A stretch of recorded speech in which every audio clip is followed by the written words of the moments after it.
A paz do Senhor, meus irmãos, tudo bem com você? Que bom que você está aqui. Esse é o canal Textuário. Seja muito bem-vindo, você que está chegando agora, você que já é inscrito. Olha, nós voltamos, hein? Temos novidades aqui para vocês. Nós temos agora slides aqui, os professores que quiserem, é só entrar em contato conosco. Mas já quero dizer, temos 3 dinâmicas na aula de hoje. Você que gosta de dinâmica, deixar sua aula ali mais alegre, mais interativa, nós temos 3 dinâmicas para te ajudar na aula de hoje. Então já peço, é tudo de graça aqui, nós não cobramos nada, mas por favor, coloque a sua gratidão em prática e clica aí no joinha, no gostei, no like que tem aqui embaixo. Também já se inscreve para não perder nenhuma novidade e receber de primeira mão os nossos conteúdos.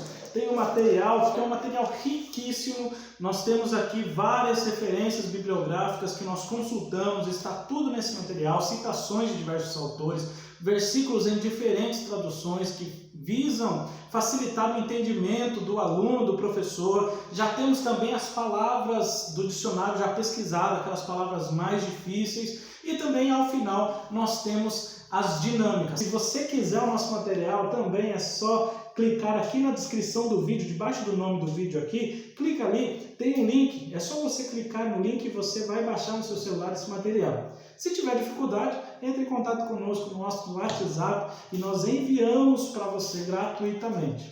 Vamos lá, vamos para a lição de hoje. A lição de hoje é a lição de número 3, eleição e predestinação. O textuário é, como também nos elegeu nele, antes da fundação do mundo, para que fôssemos santos e irrepreensíveis diante dele em amor, e nos predestinou para filhos de adoção por Jesus Cristo, para si mesmo, segundo o beneplácito de sua vontade. Efésios 1, 4 e 5. Vamos ver na Nova Versão Internacional. Porque Deus nos escolheu nele, antes da criação do mundo, para sermos santos e irrepreensíveis em sua presença.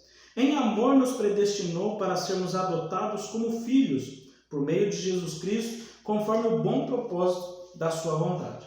A verdade prática de hoje é, segundo a sua presciência, o conhecimento que Deus tem antecipadamente das coisas que irão acontecer, Deus elegeu e predestinou para a salvação os que creriam e perseverariam na fé em Cristo Jesus. Nós temos, como o professor sempre sabe, objetivos a alcançar na aula. O professor precisa alcançar esses objetivos, e o primeiro de hoje é esclarecer a diferença bíblica entre eleição e predestinação. O segundo é explicar como ocorreu a eleição divina desde antes da fundação do mundo. E o terceiro objetivo é constatar que a predestinação bíblica retrata bênçãos concedidas aos eleitos. Nós temos 2 citações que nós vamos já nesse momento citar. Olha, eleição e predestinação são termos importantes no estudo sobre a doutrina da salvação, e a doutrina da eleição em Cristo é gloriosa. Nele fomos eleitos para a salvação e predestinados a desfrutar das mais ricas bênçãos espirituais. Vamos já para a introdução nesse momento, que fala assim: a eleição, e de acordo com o dicionário, a eleição quer dizer uma escolha preferencial, primazia, predileção, e a predestinação, que quer dizer determinação antecipada do destino de algo ou alguém. Essas 2 coisas, eleição e predestinação, que vamos falar, são termos importantes na compreensão da doutrina da salvação. Então, para nós entendermos bem o conceito bíblico de salvação, nós precisamos também entender eleição e predestinação. Nós, brasileiros, nós falamos muito em eleição para escolher, quando todo o povo se reúne para escolher um governante, né? Seja um prefeito, seja um vereador, um governador, senador, presidente da república.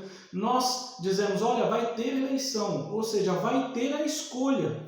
O povo vai escolher alguém para governá-los. Eleição, então, como nós vamos ver, quer dizer escolha, mas ao invés de nós escolhermos alguém, nós vamos falar sobre a eleição, é que Deus nos escolheu. E predestinação, já vamos deixar bem claro, que não quer dizer predeterminação. Nós estamos falando que Deus predestinou, Deus deu um destino, Deus antecipadamente destinou, deu um destino aos eleitos, aos que haviam sido escolhidos. Abordaremos então os conceitos bíblicos e a interpretação pentecostal referente à eleição e à predestinação. A eleição e predestinação conquanto sejam duas coisas intimamente relacionadas, não são uma e a mesma coisa. E predestinação não envolve condenação eterna, e já vamos deixar claro isso. A predestinação que estamos falando não está destinando ninguém para o inferno.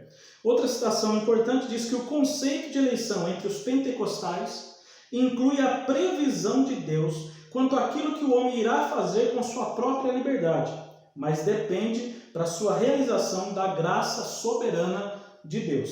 É isso que vamos estudar na aula de hoje, eleição e predestinação. Muito se discutiu e se discute em meios evangélicos sobre calvinismo e arminianismo, que são duas visões diferentes quanto à eleição e predestinação. Nós podemos até comentar, mas se fôssemos realmente explicar tudo, esse vídeo não daria, iria ficar muito grande, quem sabe numa outra oportunidade. Mas hoje nós vamos fazer uma abordagem pentecostal do que a Igreja Assembleia de Deus acredita, do que tem ali no seu credo, e aqui o que a revista, o que o comentarista da lição está nos trazendo. Nossa aula então é para explicar essa lição e para ajudar o professor a levar para a sala. Primeiro tópico, eleitos para uma vida santa e irrepreensível. Irrepreensível é que não dá margem à repreensão ou censura, sem nenhuma falha. Perfeito. Então, antes da fundação do mundo, Deus planejou salvar e capacitar para uma vida de santidade os que ele elegeu de antemão. Primeiro subtópico, a eleição divina. Eleição, como já dissemos, traz a ideia de escolha. Ou seja, antes da criação do mundo, como diz lá em Efésios 1:4, Deus já nos havia escolhido para sermos dele por meio da nossa união com Cristo, a fim de pertencermos somente a Deus e nos apresentarmos diante dele sem culpa. Antes da criação do mundo, Deus já nos havia escolhido, elegido. As palavras eleger e escolher, então, têm o mesmo sentido. Paulo menciona 3 aspectos dessa escolha. Olha, vamos lá. Em quem fomos escolhidos? Nós somos escolhidos em Jesus. Por isso, a nossa eleição, essa escolha, ela é cristocêntrica. Nós somos eleitos de acordo com a obra de Cristo. Nós somos eleitos em Cristo. Como diz aqui, que por meio da nossa união em Cristo é que Deus nos escolheu. Em que tempo se deu essa escolha? Quando foi isso? O tempo dito como antes da fundação do mundo. E o terceiro aspecto é: qual a finalidade de Deus ter nos escolhido? Para que fôssemos santos e irrepreensíveis. Para detalhar aqui, ninguém é eleito sem estar unido a Cristo pela fé. Se não está unido a Cristo pela fé, não tem como ser eleito ou ter sido eleito por Deus. Olha só, essa escolha não é baseada em preferências, mas em Cristo. Foi Ele que estabeleceu esse critério, tornando a eleição condicional, sendo esta condição o estar em Cristo, de maneira que o que se perde não se perde porque foi rejeitado por Deus, mas porque rejeitou a salvação que lhe foi oferecida gratuitamente por Deus através de Cristo.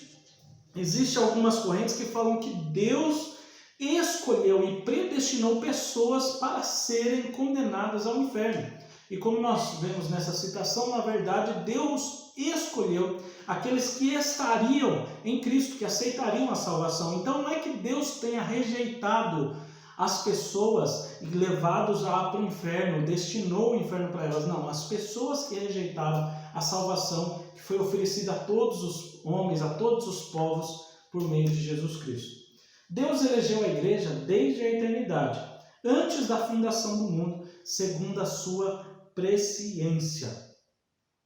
E essa palavra presciência quer dizer um conhecimento do futuro, um conhecimento de antemão das coisas que virão acontecer, e Deus tem isso. Através da sua presciência, de saber aquilo que iria acontecer, de conhecer aquilo que as pessoas iriam fazer, Deus então elegeu a igreja há muito tempo atrás.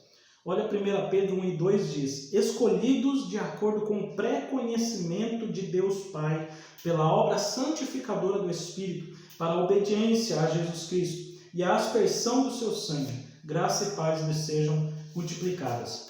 Mais uma citação que diz, por meio da presciência divina, Deus sabe, desde a eternidade, quais indivíduos creriam e perseverariam na fé, e a essas pessoas Deus elegeu. A predestinação e a eleição se dão com base nesse conhecimento do futuro que Deus tem, na presciência divina. Logo, você não é salvo porque foi eleito. Você é eleito porque foi salvo em Cristo. Então, irmãos, vamos deixar bem claro essa situação e os alunos precisam entender bem.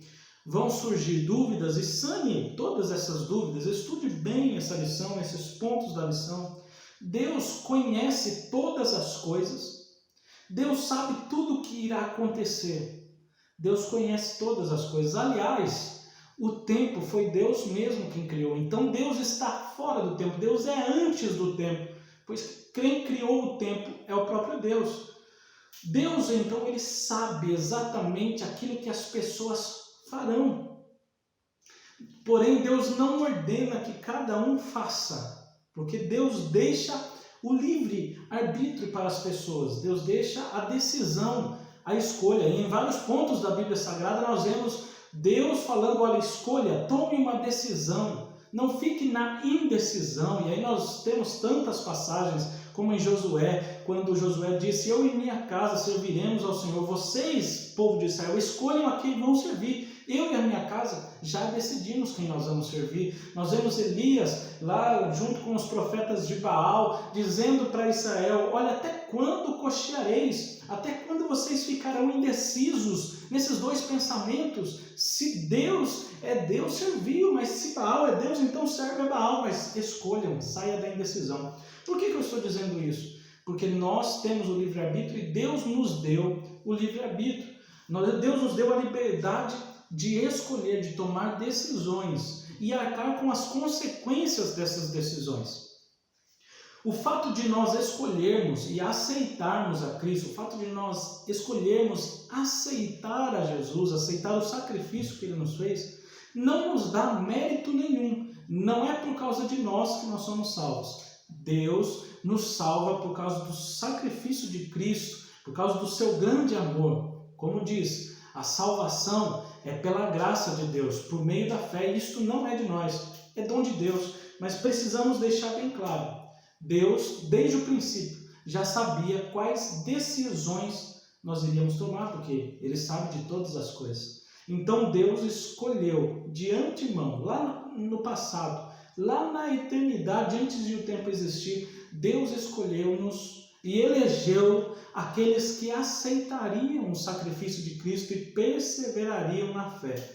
Deus sabe de tudo isso. Deus conhece o dia em que cada um findará a sua jornada aqui na terra. E Deus sabe exatamente se naquele momento essa pessoa aceitará a Cristo, aceitará a salvação, receberá Cristo em seu coração e permanecerá fiel.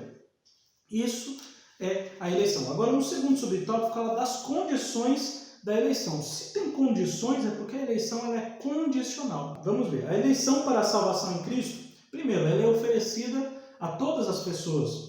João 3,16 diz, porque Deus tanto amou o mundo, todas as pessoas desse planeta, que deu o seu Filho unigênito, para que todo o que nele crê não pereça, mas tenha a vida eterna.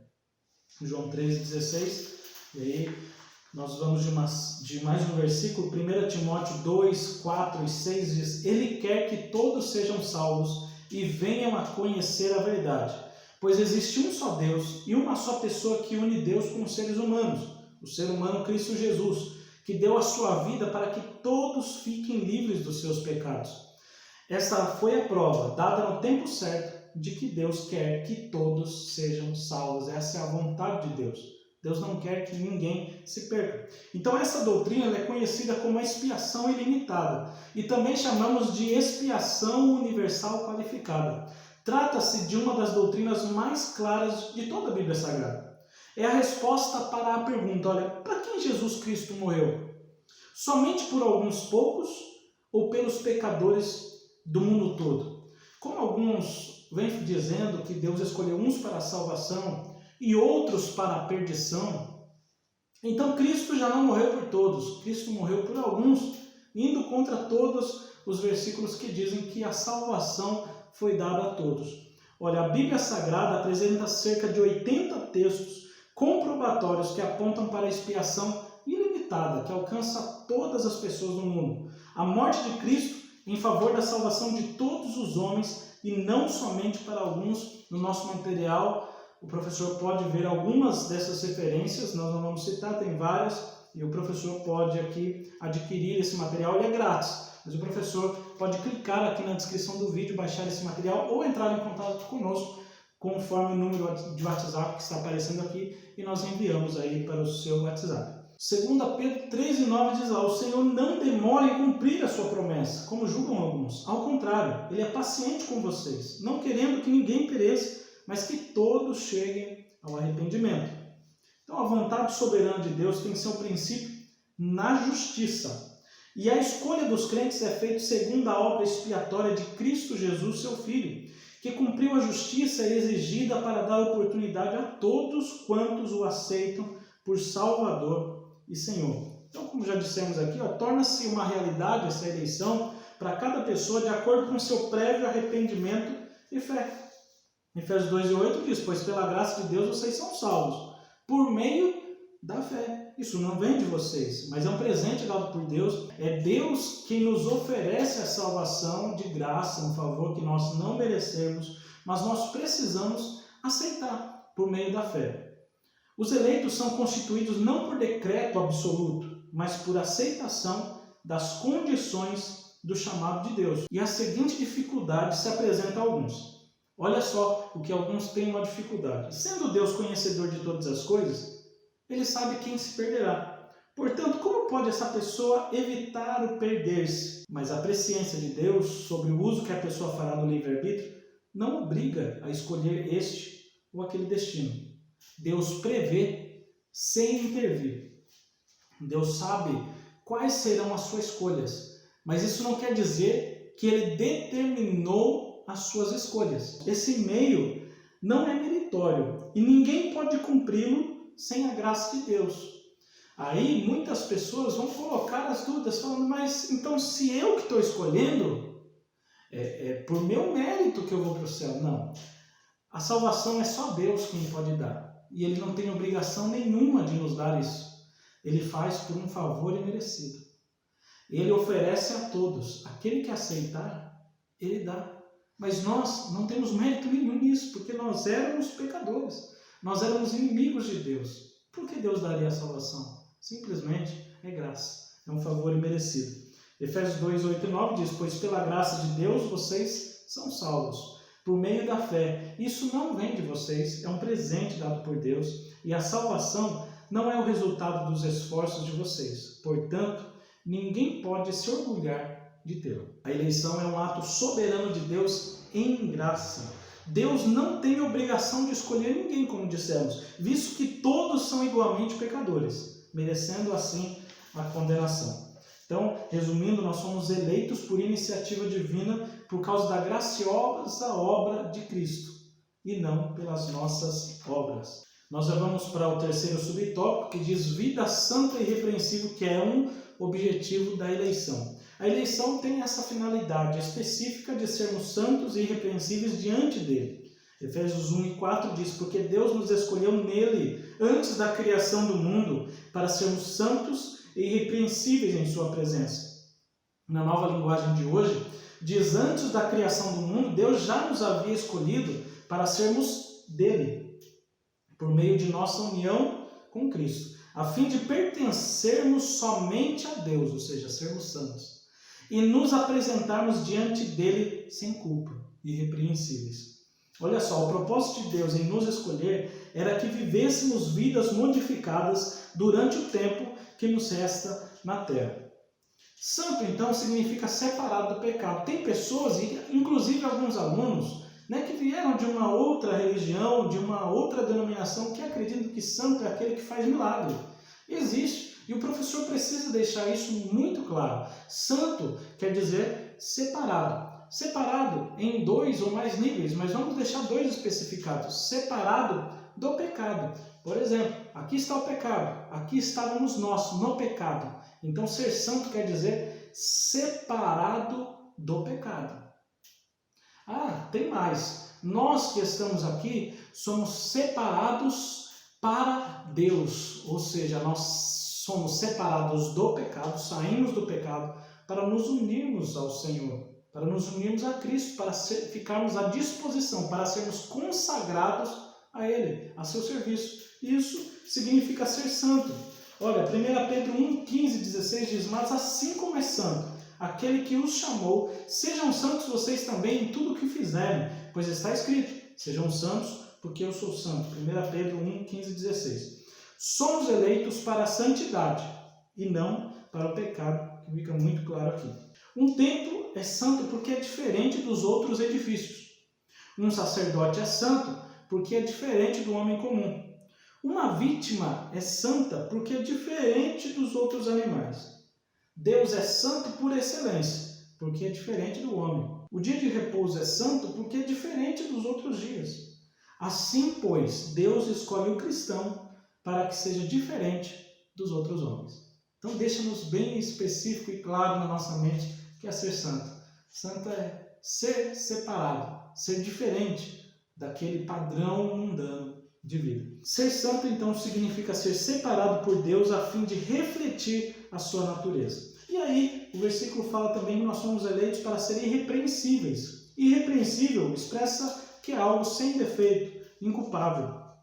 Filipenses 2,15 diz: para que venham a tornar-se puros e irrepreensíveis, filhos de Deus inculpáveis no meio de uma geração corrompida e depravada, na qual vocês brilham como estrelas no universo. A vida do cristão deve ser sem mácula, sem mancha, não apenas de acordo com os padrões humanos, mas também perante Ele, o qual é a testemunha de tudo que um homem faz, pensa e diz. Porque tem pessoas que são inculpáveis diante da sociedade, mas no seu secreto ele é cheio de culpas, cheio de desejos pecaminosos, mas Deus que conhece o pensamento, Deus que conhece o que falamos, Deus conhece o que nós fazemos nos lugares que não tem ninguém vendo. É para Ele, diante dEle, que devemos ser irrepreensíveis. Quarto, a nova vida dos eleitos. Essa vida que depois que Deus nos elegeu, Ele nos elegeu para sermos santos e irrepreensíveis. Essa vida é a que nós vamos tratar agora. O tema é apresentado lá na carta aos Efésios como exortações contra a velha conduta, tais como mentira, furto, palavras torpes, amargura, ira e cólera. Vamos ver aqui alguns trechos de Efésios que diz: portanto, abandonem a velha natureza de vocês, o velho homem, que fazia com que vocês vivessem uma vida de pecados e que estava sendo destruída pelos seus desejos enganosos. Por isso, não mintam mais, que cada um diga a verdade para o seu irmão na fé, pois todos nós somos membros do corpo de Cristo. Olha, quem roubava, não roube mais, porém comece a trabalhar, a fim de viver honestamente e poder ajudar os pobres. Não digam palavras que fazem mal aos outros, mas usem apenas palavras boas, que ajudam os outros a crescer na fé e a conseguir o que necessitam, para que as coisas que vocês dizem façam bem aos que os ouvem. Abandonem toda amargura, abandonem todo ódio, toda raiva, nada de gritarias, insultos e maldades, é o que Paulo diz aos Efésios naquela época, e hoje nós tomamos para nós que a nossa vida, olha, aqui tem muita coisa prática, né? Tudo na prática, porque nós colocamos aqui então também em prática na nossa vida cotidiana.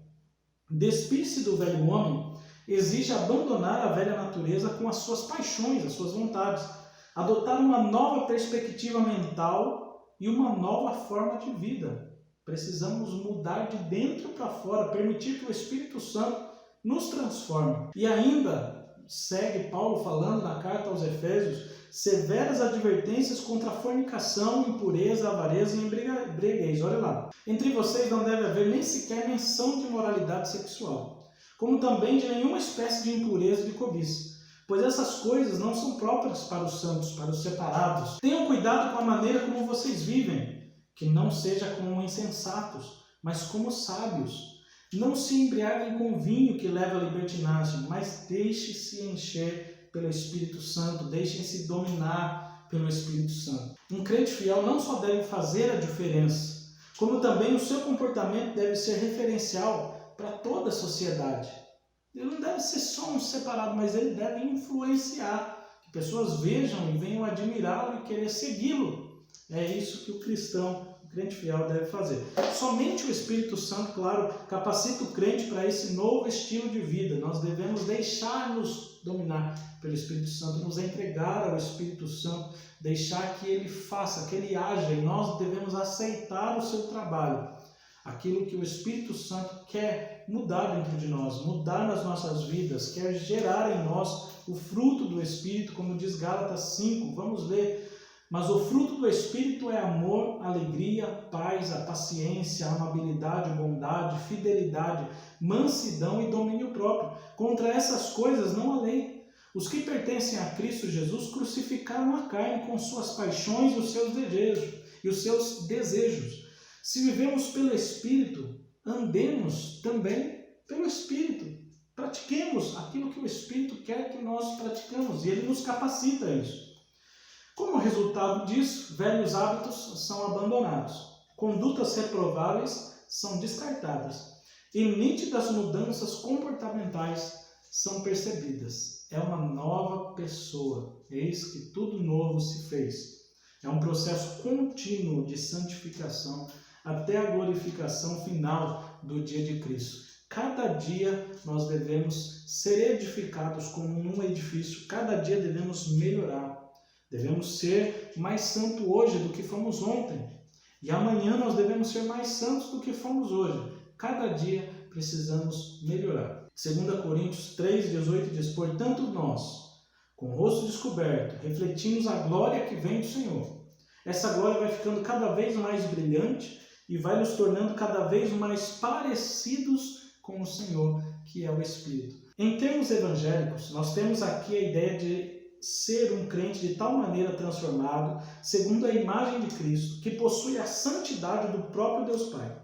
No momento, isso está em processo nos remidos, por obra e graça do Espírito Santo, refletindo-se neles na forma que denominamos de santificação, o processo de santificação. E nós, nesse momento, podemos já fazer a dinâmica 1. Como vai funcionar a dinâmica 1? Olha, professor, ao final do nosso material, nós temos aqui, o que o professor irá precisar para essa dinâmica. Então, nós temos aqui um papel escrito presciência e esses numerozinhos o professor vai recortar. Na verdade, para todas as dinâmicas, nós temos exatamente o material que o professor vai usar. E é só recortar, então. Para essa primeira dinâmica, o professor vai recortar esse papel presciência e esses números. Para que vai servir? Esses números o professor vai colar nos copos, em copos. Certo? Eu vou indicar ao professor que cole o número 1, o número 3 e o número 4, né? Dessa forma, invertido, de cabeça para baixo, e o número 2, o 5 e o 6 na maneira correta, virado para cima, certo? Muito bem. Por que vai fazer isso?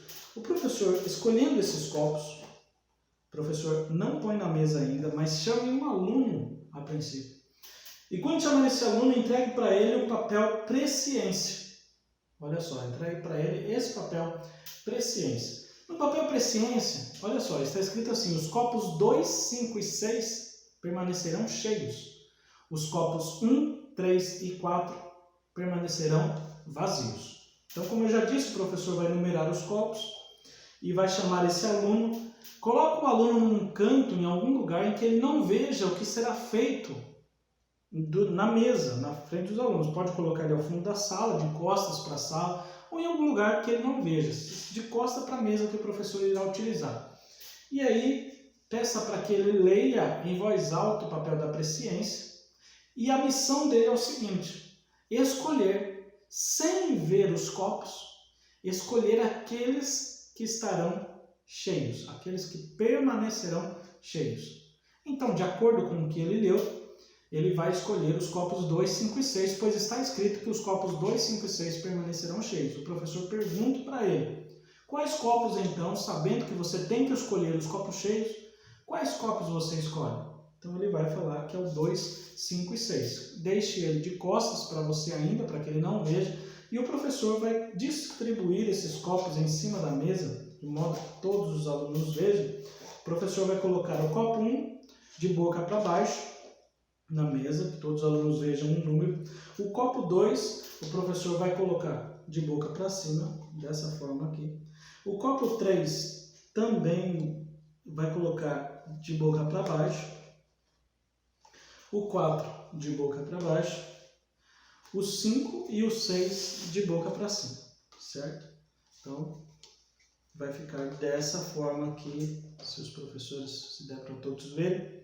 Então, depois disso que o professor colocou aqui, o professor chama um outro aluno. E esse outro aluno, o professor peça, olha, enche uma garrafa com água, ou se o professor já quiser deixar separado uma vasilha com água, olha, você vai pegar aquela vasilha com água e você vai vir aqui nesses copos e você vai despejar em todos eles. Então o aluno vai vir e pode despejar até um pouquinho nesse que está virado, só para demonstrar o que a dinâmica quer dizer ao final. Então fala, derrame um pouquinho para ver se ele enche, vai derramar aqui, não encheu, derrame o outro, encha o que está de boca para cima, derrame um pouquinho em todos, e naqueles que estão de boca para cima pode enchê-los. E aí, então, irá encher o 2, o 5 e o 6, né? Porque é aqueles que permanecerão cheios. Após isso, o professor vai chamar um aluno, um outro aluno, e vai pedir para que ele separe aqueles copos que estão cheios. Tudo isso sem aquele primeiro aluno ver. E aí, esse outro aluno vai pegar os copos 2, que vai estar cheio, os 5 e os 6, e vai separá-los em outro lugar. Fale para eles separar e colocar num outro canto, diferente dos vazios. Aí o professor pode, então, concluir essa dinâmica dizendo o seguinte: o primeiro aluno representa Deus. Em sua presciência, escolheu antecipadamente aqueles que perseverariam na fé, ou seja, Deus sabe o que acontecerá no futuro, e escolheu de antemão aqueles que aceitariam a Cristo e permaneceriam cheios de fé nele. Por que aquele aluno soube exatamente aqueles que ficaram cheios? Porque eles tinham o papel da presciência. E é dessa forma, Deus que tem a presciência, que só Ele tem, Ele então já nos escolheu de antemão, assim como aquele aluno, antes dos copos estarem cheios, já havia escolhido os copos certos. Os copos representam as pessoas, cada um com suas escolhas. Por isso, alguns copos estavam de boca para cima, outros para baixo, pois as pessoas têm livre-arbítrio. E alguns escolhem uma posição e outros escolhem outras. Comente ainda que o aluno que veio com a jarra de água para derramar nos copos representa o Senhor Jesus, que deu a sua vida por nós, oferecendo de graça a salvação a todos os homens. Aqueles que aceitam são cheios de fé e graça e recebem a salvação. Já aqueles que rejeitam continuam vazios. Vale lembrar também que no papel da presciência o aluno deveria escolher aqueles que estariam cheios. Dessa forma também, Deus, antes da fundação do mundo, escolheu aqueles que aceitariam o sacrifício de Cristo e permitiriam ser cheios de fé. É importante ressaltar também que o terceiro aluno que separou aqueles que estavam cheios representa o Espírito Santo, que nos capacita para vivermos uma vida santa, separada do pecado e irrepreensível diante de Deus.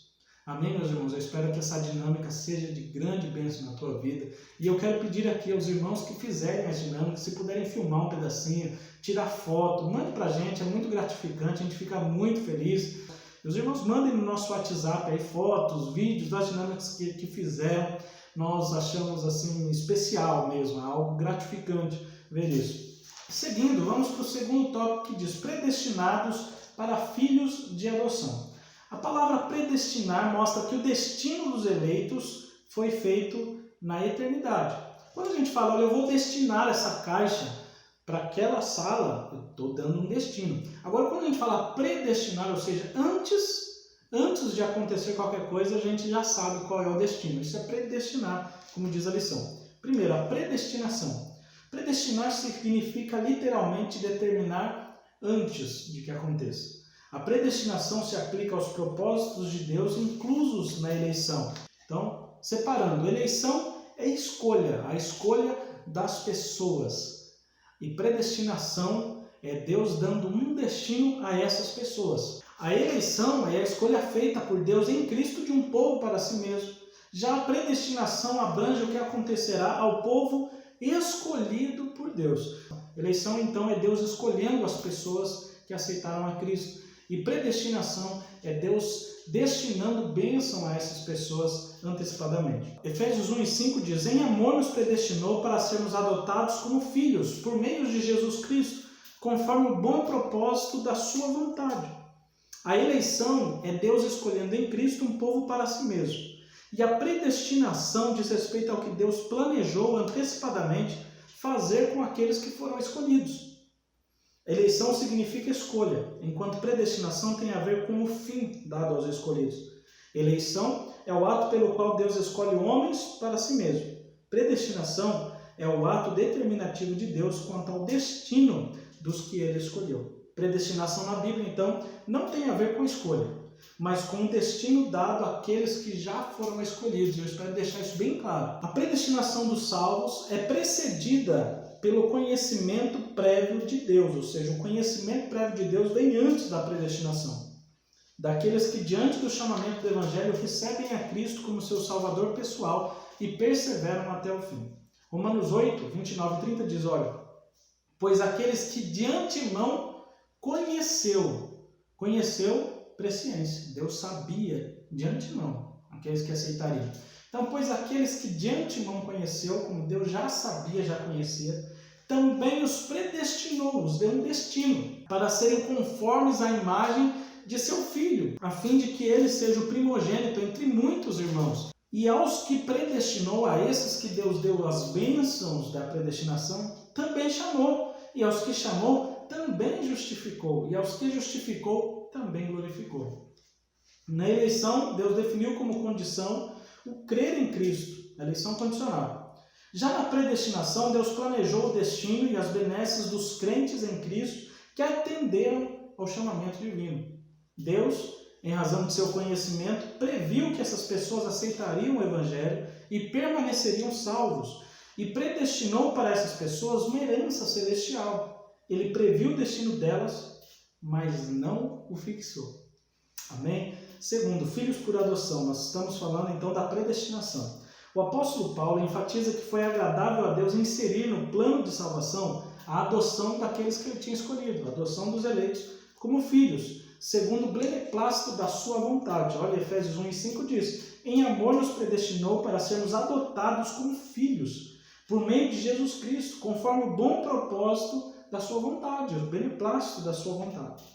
Deus escolheu-nos e destinou-nos para sermos membros da sua própria família. Olha que algo lindo, que algo maravilhoso. Deus determinou de antemão que todos os salvos também seriam adotados em sua família como filhos. Ele poderia ter nos salvos sem nos fazermos seus filhos.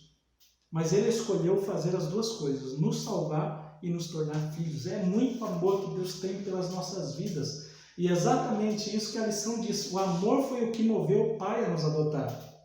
Em seu amor infinito, Deus escolheu adotar-nos como seus próprios filhos. É algo maravilhoso, porque nós éramos estranhos e inimigos de Deus. Agora nós estamos reconciliados com Ele em Cristo e somos seus filhos. Colossenses 1 e 21 diz, antes vocês estavam separados de Deus. E na mente de vocês eram inimigos por causa do mau procedimento de vocês, por causa das más obras que fazíamos. No passado, éramos apenas criaturas de Deus, afastados de sua comunhão, mas pela fé em Cristo, fomos recebidos como filhos e conquistamos a posição de filhos legítimos. Essa posição nos é imerecida, nós não merecemos. Contudo, aprove ao Pai fazê-lo assim, Deus quis assim. Um filho adotado, ele deve a sua posição à graça, ao favor imerecido, e não ao direito. E ainda mais, é trazido ao seio da família, passando a ter os mesmos privilégios e deveres de um filho de nascimento. Que maravilhoso! É algo lindo a adoção. Então Deus nos predestinou para sermos seus filhos. Deus nos adotou. Olha, você que às vezes se sente triste, abandonado por alguma coisa, ei, Deus nos adotou. Deus é quem toma as nossas dores. Nós fazemos parte da família de Deus. Deus nos ama de uma tal forma que quer nos abraçar, que quer estar conosco, que quer que nós sejamos de sua família. Terceiro, os privilégios da adoção. O apóstolo Paulo usa uma analogia de adoção na sociedade romana, em que o filho adotado recebia o direito ao nome e aos bens de quem adotava. Era costume lá. O filho adotivo ganhava uma nova família, passava a usar o nome do novo pai e herdava seus bens. Essa adoção apagava o passado e iniciava uma nova relação como Deus fez conosco. De acordo com a lei romana da época, os filhos adotados têm os mesmos direitos e privilégios dos filhos biológicos, mesmo que anteriormente tivessem sido escravos. No mundo romano em que Paulo vivia, a escravidão era comum. Alguns escravos eram adotados pela família que os comprara e recebiam todos os privilégios de filhos. Do mesmo modo, os crentes, antes escravos do pecado e da morte, são comprados por meio da morte de Cristo e adotados como filhos de Deus. Nessa filiação divina, Deus predestinou as bênçãos de um novo nome, de uma nova imagem, a imagem de Cristo aos seus eleitos, como diz Romanos 8:29. Pois aqueles que de antemão conheceu, também os predestinou para serem conformes à imagem de seu Filho, a fim de que ele seja o primogênito entre muitos irmãos. Aquele que tem ouvidos, ouça o que o Espírito diz às igrejas. Ao vencedor darei do maná escondido, também lhe darei uma pedra branca com um novo nome nela escrito, conhecida apenas por aquele que o recebe. Apocalipse 2:17. A eleição da graça outorga a nós não apenas um novo nome, um novo status legal e uma nova relação familiar, o que já era muita coisa para nós, mas também uma nova imagem, a imagem de Cristo em nós. Deus concede a redenção, que é o nosso resgate, e a remissão, o perdão dos nossos pecados. Efésios 1:7 diz que nele temos a redenção por meio do seu sangue, o perdão dos pecados, de acordo com as riquezas da graça de Deus. Nós estávamos inteiramente sob o poder do pecado do mundo. Deus, por meio de Jesus, nos tirou desse poder para nos trasladar ao dele. Essa adoção apaga e elimina o passado em tal medida que somos feitos novos. Passamos da família do mundo e do mal à família de Deus. Remir significa comprar de volta, pagar o resgate. Foi o que Cristo fez por nós quando éramos escravos do pecado. Glória a Deus. Restabelece a comunhão com o pecador, dando-lhe o direito de clamar Abba, Pai, de clamar Papai, Paizinho. Isto é, o direito de ter intimidade com o Pai. Você pode chegar com confiança diante do trono da graça. Nós somos filhos e filhos com intimidade. Gálatas 4:6 diz: e porque vocês são filhos, Deus enviou o Espírito de seu Filho ao coração de vocês e ele clama Abba, Pai. Ele clama Paizinho, meu Pai. Passamos a ser herdeiros de Deus. Passamos a ser co-herdeiros de Cristo. E era o propósito de Deus que no devido tempo chegássemos a ser filhos adotivos. E dessa forma tivéssemos o direito a todos os privilégios e a herança de filhos. Nós temos direito às promessas de Abraão, como diz Gálatas 3:29. Se vocês são de Cristo, são descendência de Abraão e herdeiros segundo a promessa. E nós temos a promessa da vida eterna também, que temos o direito. Ele o fez a fim de que, justificados por sua graça, nos tornemos seus herdeiros, tendo a esperança da vida eterna, em Tito 3:7. Anota essa frase é linda. Deus nos escolhe para nos dar aquelas coisas que só Ele pode dar. Deus te escolheu para dar coisas que ninguém no mundo pode te dar, pode me dar. Só Deus pode nos dar esses privilégios de ser filho dele, de ser herdeiros dele, de ser co-herdeiro de Cristo, de ser herdeiro das promessas feitas a Abraão, de ser herdeiro da vida eterna e de ter as bênçãos e tantas outras bênçãos que Deus nos dá. Tudo isso por graça, tudo isso de graça. É só Deus quem pode fazer isso. Nesse momento já dá para a gente fazer a dinâmica 2. Como que é a dinâmica 2? Vamos lá? O professor vai preparar vários copos de acordo com a quantidade de alunos da sua sala. E nesses copos, professor, você vai colocar embaixo números, vários números embaixo desse copo, né? Nós temos lá o material para impressão e o professor pode imprimir e recortar. Ó, aqui estão os números e aqui estão essas folhas que são os privilégios dos eleitos. Como é que vai funcionar? Separe vários copos, deixe em cima da mesa, o professor pode, ou depois, né, levar na hora da dinâmica. E o professor vai deixar, antes da aula, o professor deixa lugares reservados, não deixa ninguém sentar. Deixa antes da aula, então, lugares reservadinhos. E em cada lugarzinho desse, o professor vai colocar esse papel.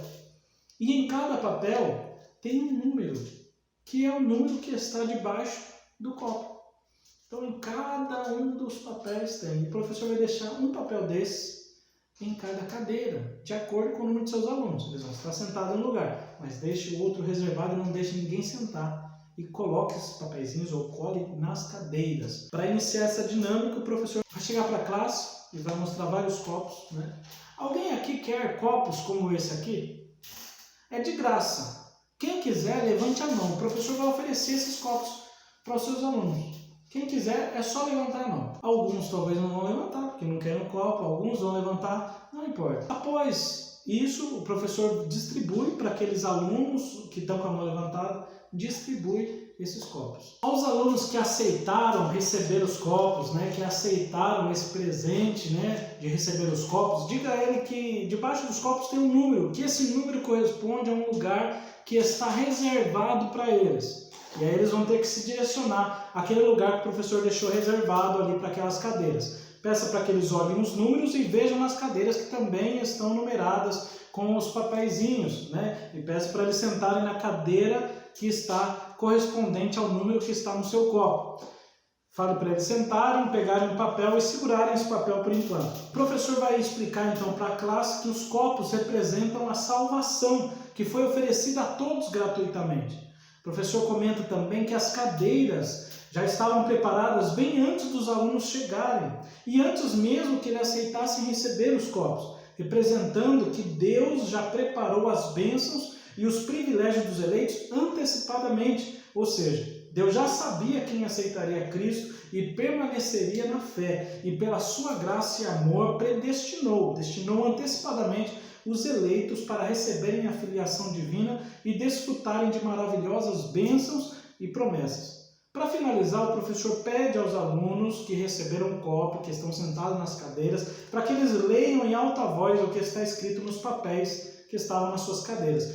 Para o professor saber o que está escrito, olha só. Você foi predestinado por Deus e receberá de graça filiação divina, novo nome, nova imagem, a imagem de Cristo, redenção, remissão dos pecados, direito a ter intimidade com o Pai, direito a ser herdeiro de Deus e co-herdeiro de Cristo, das promessas a Abraão e da vida eterna. Que tremendo! Quanta bênção! Eu espero que isso sirva para fixar na mente dos seus alunos essa matéria aqui estudada a respeito da predestinação. Vamos lá para o tópico 3, a sublimidade do propósito divino na predestinação. Sublimidade é a qualidade daquilo que é perfeito, excelente, grandiosidade, uma excelência, perfeição, ou seja, a excelência do propósito divino, a perfeição do propósito divino na predestinação. Vamos lá, primeiro subtópico, predestinação e salvação. O soberano Deus não predestinou incondicionalmente pessoa alguma à condenação eterna, mas ele deseja que todos se arrependam e convertam-se de seus maus caminhos. Deus não quer e não direcionou nenhuma pessoa para ir para o inferno. Deus não fez ninguém para ir direto para o inferno. Não é isso que nós cremos. Diferente de algumas correntes que pensam o contrário. Olha, Atos 17:30. No passado, Deus não levou em conta essa ignorância, mas agora ordena que todos, em todo lugar, se arrependam. Deus quer que todos cheguem ao conhecimento da verdade. As Escrituras não ensinam, em parte alguma, que certas pessoas são predestinadas para o inferno, pois esse termo refere-se apenas aos filhos de Deus. Não houve uma dupla predestinação em que Deus decretou e escolheu que alguns vão para o céu e outros vão para o inferno. Não existe isso. A Bíblia não fala em canto algum sobre predestinação dupla. Ela só fala de predestinação em só um sentido, em relação aos salvos em Cristo. Então a predestinação bíblica ela diz respeito somente, apenas à salvação, sendo condicionada ao arrependimento e à fé em Cristo Jesus, segundo a presciência divina, ou seja, Deus que conhece todas as coisas, já escolheu aqueles que aceitariam a Cristo e já os predestinou para a salvação. Mas isso não quer dizer que ele decretou, ordenou, fez dele robôs e colocou neles a salvação. Não foi dessa forma. Deus oferece gratuitamente a todos, sendo condicionado àqueles que aceitarem. Em 1 Pedro 1:2 diz: escolhidos de acordo com o pré-conhecimento de Deus Pai, pela obra santificadora do Espírito, para a obediência a Jesus Cristo e a aspersão do seu sangue, graça e paz sejam multiplicadas. As Escrituras certamente ensinam uma predestinação, Mas não que Deus predestina alguns para a vida eterna e outros para o sofrimento eterno. Ele predestina a todos os que querem a ser salvos. E esse plano é bastante amplo para incluir a todos os que realmente desejam ser salvos. Irmãos, quando a gente chega nessa predestinação dupla, a gente se depara, como alguns alunos talvez poderão perguntar, a respeito do calvinismo, que fala que Deus fez alguns para a salvação e outros para a condenação, que fala que a graça é irresistível, ou seja, a pessoa ela vai ter que aceitar uma hora ou outra da vida, porque Deus ordenou que fosse assim, e aqueles que Deus fez para ir para o inferno. Deus já fez as pessoas dessa forma. E temos essa nossa forma que nós cremos. Para exemplificar, para ilustrar melhor essas duas correntes, essas duas diferenças, vamos pensar no seguinte: existe uma classe com alunos e um professor irá aplicar uma prova. E ele chega para a classe, traz as provas impressas, né, e vai entregar para os seus alunos. Quando o aluno recebe essa prova, ele olha, nossa, na minha prova já está 10. E ele olha para o aluno do lado olha, nossa, eu estou com 0. Na do aluno que está com 10 está escrito aprovado. Na do aluno que está com 0 está reprovado. Mas, poxa, eu nem fiz a prova, como é que já está assim? Eu não tive chance, eu não tive escolha. Ele me deu essa prova e deu para o outro a outra prova com 0, a outra prova com 10. Essa é aquela corrente que acredita que as pessoas já foram destinadas para o inferno e outras para o céu. Né? Então, é como se a prova fosse significar vida. E você, independente da vida que você recebeu, você vai ter que ser reprovado. E o outro, independente da vida que você levou, das escolhas que você fez, você vai ser aprovado. É isso. Nessa ilustração ilustra aquela visão do calvinismo. Agora nós vamos para a visão que nós estudamos na lição de hoje. É como se nessa visão que nós estamos estudando, que é o que cremos, que a Bíblia diz, trata do seguinte: um professor chega para a sala, também vai distribuir as provas, simbolizando a vida de cada um, e fala, olha, eu vou distribuir as provas para vocês. O professor vai distribuir as provas para que os alunos façam, e o professor dá provas iguais para todos eles. Provas iguais para todo mundo, dá uma folha para cada um. E os alunos olham e veem que a prova é impossível de ser feita. Eles não têm conhecimento, eles não têm capacidade para fazer essa prova. Eles não têm capacidade de serem aprovados com essa prova. Ela é muito difícil e nenhum deles está preparado para ser aprovado de acordo com essa prova. Mas o professor, ele fala o seguinte, gente, é o seguinte, a prova realmente é difícil, vocês não têm capacidade de fazer. Mas aqui do meu lado tem um rapaz que ele consegue fazer essa prova. E ele está aqui à disposição de ajudar vocês. Quem quiser ajuda, é só ficar com a mão levantada, que ele vai até aí para te ajudar a ser aprovado. Aquele que ficar com a mão levantada, então, vamos supor que ficamos com a mão levantada, esse rapaz vem até nós, ele chega do nosso lado, ele pega a prova nas suas mãos e ele faz a prova inteira. E faz a prova e leva para o professor coloca nota 10, aprovado. Aqueles que não quiseram ajuda, que não levantaram a sua mão pedindo a ajuda desse rapaz, os que não quiseram, eles vão tentar fazer a prova, vai ser muito difícil, mas eles vão chegar com certeza até o professor e vai ter 0, reprovado, porque não tinha condição dele saber. Isso representa o quê? A prova simboliza a nossa vida. A prova é muito difícil e nenhum de nós temos a capacidade de salvarmos a nós mesmos. Nós não merecemos isso, nem temos a capacidade de ser salvos. Mas o professor que aplicou a prova, o próprio Deus, ele mandou o seu filho nos ajudar. E aqueles que aceitarem ajuda receberão 10. Mas por quê? Eu não fiz a prova. Foi Jesus quem fez a prova.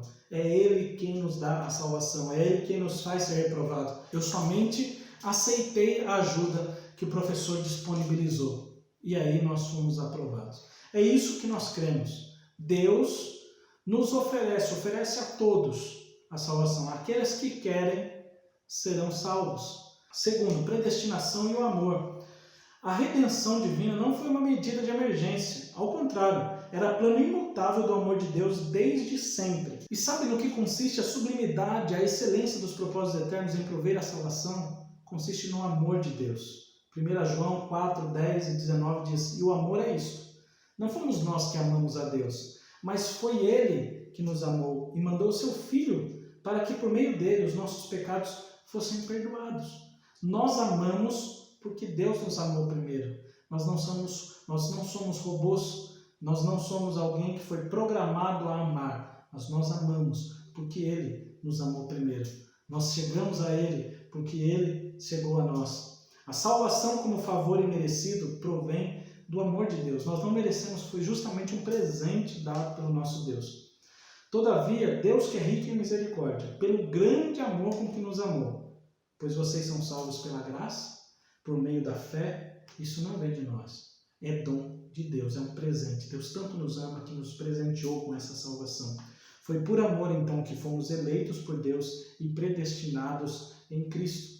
Os que se achegam a Cristo não são coagidos, forçados, levados à força, decretado, determinado, não. Nós somos atraídos a Ele pelo seu amor. Nesse momento, falando de amor de Deus, que é infinito, que é grandioso, que nos escolheu, que nos predestinou tantas coisas que nós não merecemos, nós já fomos falar da dinâmica 3. Na dinâmica 3, o professor vai utilizar o nosso material para imprimir essa folha e recortar cada letrinha dessa, forma a palavra predestinação e a palavra eleição. São duas palavras que o professor vai utilizar. E o professor também vai recortar esse papel, que está escrito amor de Deus. O professor recorta esse papel e, para fazer a atividade, o professor vai precisar de uma mesa ou um banco para formar palavras. Mas embaixo dessa mesa ou desse banco, o professor já cola antes essa frase embaixo da mesa ou da cadeira ou do banco que o professor irá utilizar para fazer essa atividade. E aí o professor, depois de recortadas as letras, o professor pode embaralhá-las ali na mesa, distribuí-las e pedir para os alunos virem até ali, olha, vocês vão formar com essas letras que estão aqui duas palavras importantíssimas na aula de hoje. E deem um tempo para eles fazerem. Após eles fazerem essas palavras, formarem juntos essa palavra, agradeça a eles, mas falem, olha, fiquem aqui ainda. Por quê? Porque essas duas palavras que vocês formaram, eleição e predestinação, são baseadas em algo sublime e importantíssimo que está escrito em algum lugar nessa mesa. Vocês conseguem encontrar? Tem alguma coisa mais importante do que a eleição e a predestinação por aqui. Procura. Quando eles encontrarem, peça para que um deles leia em voz alta, vai ler amor de Deus, e o professor pode concluir a dinâmica dizendo que assim como os alunos realizaram a atividade apoiados na mesa, eles realizaram a atividade apoiados na mesa ou no banco, eles precisaram desse apoio, assim também a eleição e a predestinação têm como base o amor de Deus por nós. É importante ressaltar também que a sublimidade dos propósitos eternos em prover a salvação consiste no amor de Deus, que gratuitamente elegeu e predestinou aqueles que aceitariam Jesus como seu único e suficiente Salvador e permaneceriam na fé até o fim. Amém, meus irmãos? Eu espero que fique claro na mente dos seus alunos que tanto a eleição quanto a predestinação tem como base o amor de Deus. Vamos para a conclusão? Na conclusão diz o seguinte: desde a eternidade, segundo a sua presciência, o conhecimento de Deus, em Cristo, Deus elegeu e predestinou, Deus escolheu e deu um destino para os que creriam e perseverariam na fé, a viver em santidade, receber a filiação divina e desfrutar de todas as bênçãos espirituais divinamente estipuladas. Foi bênção essa aula na tua vida? Então eu peço, por favor, coloque a sua gratidão em prática. Está tudo de graça aqui, nós distribuímos de graça, não cobramos nada. E se você puder nos ajudar com um like, um joinha, um gostei, clica aí. Você nos ajuda muito para que essa aula alcance mais e mais professores, mais vidas. Já clica no se inscrever aí, que tem coisa nova chegando aí. Vocês vão gostar das novidades que estamos preparando, que passamos esses dias preparando para todos os irmãos e professores. E eu também já quero agradecer aqui ao pastor Rafael e toda a rede EBD+, que tem abençoado e ajudado a vários professores de escola dominical de todo o nosso Brasil. A você que quer fazer parte, nós temos aqui um link para entrar nos grupos do WhatsApp, mas também tem um link para entrar no grupo do Telegram. Você que ainda não conhece o grupo do Telegram, olha, você vai gostar muito, tem muito conteúdo ali, mas antes disso você precisa baixar o aplicativo Telegram. Você baixando o Telegram, aí você entra no link que está aqui na descrição do vídeo, tanto para o WhatsApp quanto para o Telegram da rede EBD+, os irmãos podem, tem um link aqui na descrição do vídeo. Quero agradecer também ao nosso irmão Terêncio, tem o link do trabalho que o irmão Terêncio está realizando também aqui na descrição do vídeo. Todos os irmãos apoiam aqui o canal Textuário e têm nos ajudado. Deus continue abençoando a todos os professores. Se vocês quiserem o material, tem aqui um link na descrição do vídeo. É só clicar ali, já vai baixar no seu celular. Mas se tiver dificuldade, entre em contato conosco por esse número que está passando aqui. Para os professores que gostaram do slide que aqui foi apresentado e quiserem receber também no seu WhatsApp, nós enviamos. Entre em contato conosco que nós enviamos aqui e te explicamos melhor a respeito desse slide que fizemos para os professores. Deus continue abençoando você, a sua vida e todo o seu ministério. Até a próxima!